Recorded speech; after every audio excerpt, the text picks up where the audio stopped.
Daniel King, Executive Director of Region 1 Education Service Center, located in Edinburgh.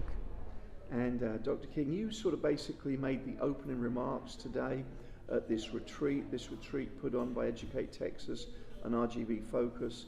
Lots of school districts represented here, some folks from higher education. What were the key points you wanted to get across in those opening remarks? I think the key point that I wanted to get across, one was to kind of celebrate where we are, where we've come from. So, you know, here in the Valley, we've moved from the point where several decades ago this was seen as kind of a backwards area, low skill, low wage area. Education wasn't seen as either that important for all, and it wasn't, the quality wasn't considered necessarily that good. And we've gone from there to where now the whole state is looking at us, and people come from all over the United States to come look and study and learn from what's happening here in the Valley. The unique things that happen here in the Valley, I think, is that there's a lot of partnerships. We've come a long ways. We're outperforming the state in many metrics on our school performance overall in the school report cards. The schools in Region 1, which Region 1 is beyond the Valley, so Region 1 goes from Brownsville to Laredo. But we're outperforming the state on schools getting A's and B's and so forth. A key area that we're outperforming the state on is really things about after high school. So what's called CCMR, which is College, Career, and Military Readiness. The state has defined what it takes to achieve that. Here in the Valley, we far outperform the rest of the state on that. Areas, metropolitan areas like San Antonio or Houston, with all their resources, with all their colleges and universities, with all of their industry headquarters, and all the resources they have to enhance their community.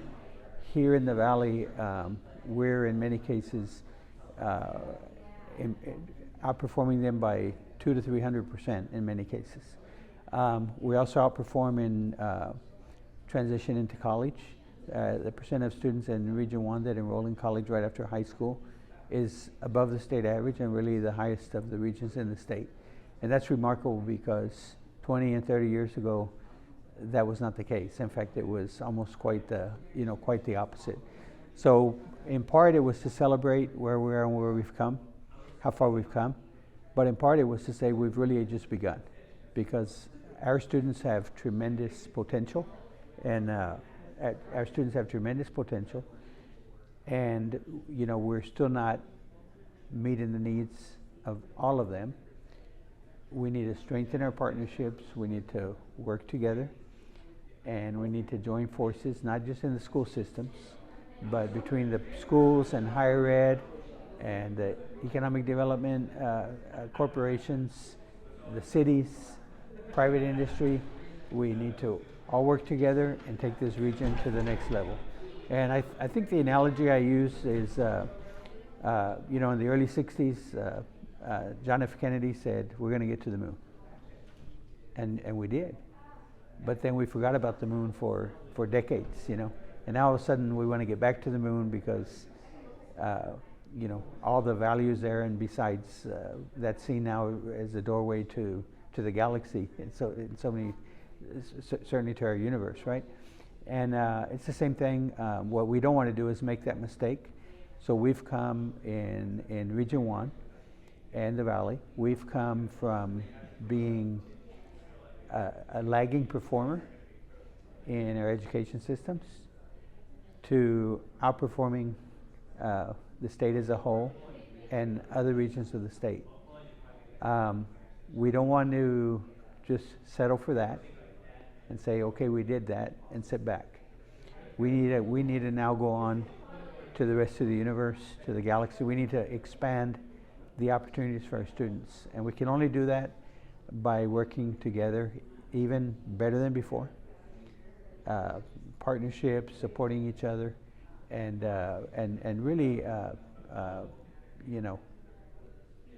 providing all the support and all the opportunities that our young people need, helping them also to believe in themselves, and to I know that another speaker here today talked about the humility here, in the Valley, and there's also a humility of self, of not always seeing ourselves as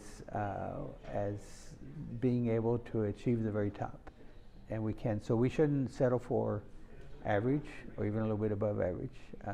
We want our young people to to strive for to fulfill their dreams, and we want to help them see. To dream big, you've got to know what all the opportunities are out there. So we need to open those, open the doorways to those opportunities, and then help prepare the students. And so I'm hearing from you today that those other school districts, those other educators and academics, they're still coming down to the Valley to learn what our secret sauce is. Yes. I hear almost, certainly on a weekly basis, from people from all parts of the state and country, and they're always talking about things that are going on here in the Valley, and sometimes asking how we do it, or in other cases they may sometimes even start talking about why we have certain advantages they don't have, that we can do it. So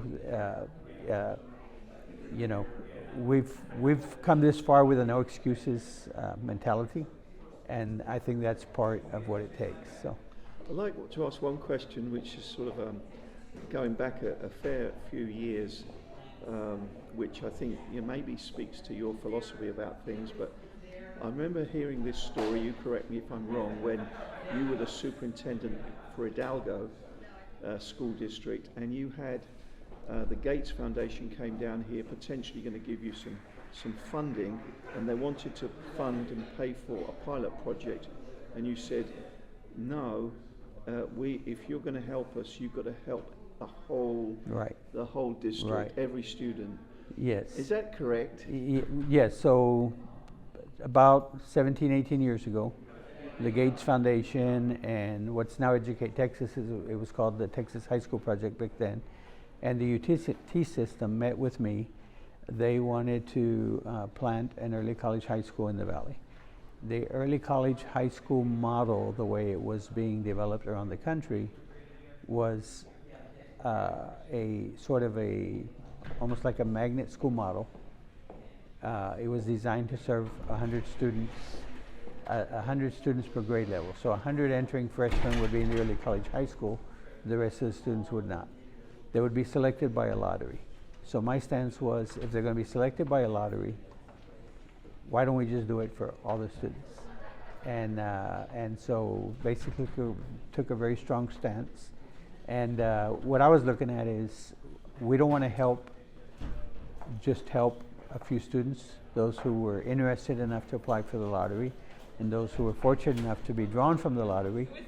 We want to change our system to support all students. So I was looking at it as an opportunity for systemic transformation. And out of that gradually has come where more and more across the country, here and there, it's not everywhere yet, but there's a lot of places now where early college is being viewed different. In most locations, it's still kind of in the model of small cohorts of students. But in a number, we just heard the story today of Brownsville, how they've scaled up and had 300 associate degree students graduated with associate degrees last year. PSJ had 500, Brownsville had 300. We just heard Rio Hondo talk about how they want to go wall to wall, and they don't want to just do a few students. And so certainly here in Region 1, this has been the hotbed of this kind of thinking, but it's also expanding to other places, in Texas and in the country, and thinking about, it's one thing to have an initiative to help a few students. It's another thing to transform our system, so our system is designed to meet the students where they're at and provide the interventions, the resources, and the support to help them to fulfill their dream, and do it at scale.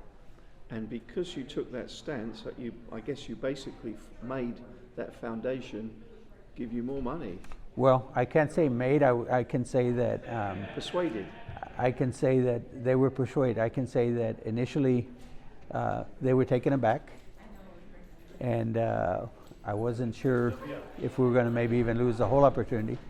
But sometime later, they called back and said, "Let's do it," you know. And you know, in all honesty, Hidalgo ISD's never been the same, and the Valley's never been the same. And you know, I think it helped, and I mean, just many other great, you know, leaders and superintendents and people in the Valley that Took the same view. that have taken that view, and in other ways. There's a lot of innovation in the Valley from a lot of different players, and together that creates a lot of synergy. So, Anything else you'd like to add, Dr. King?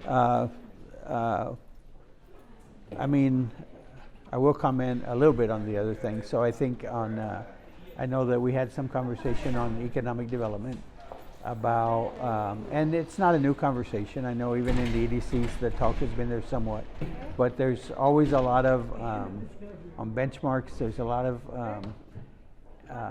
emphasis placed on EDCs in terms of recruiting companies and so forth.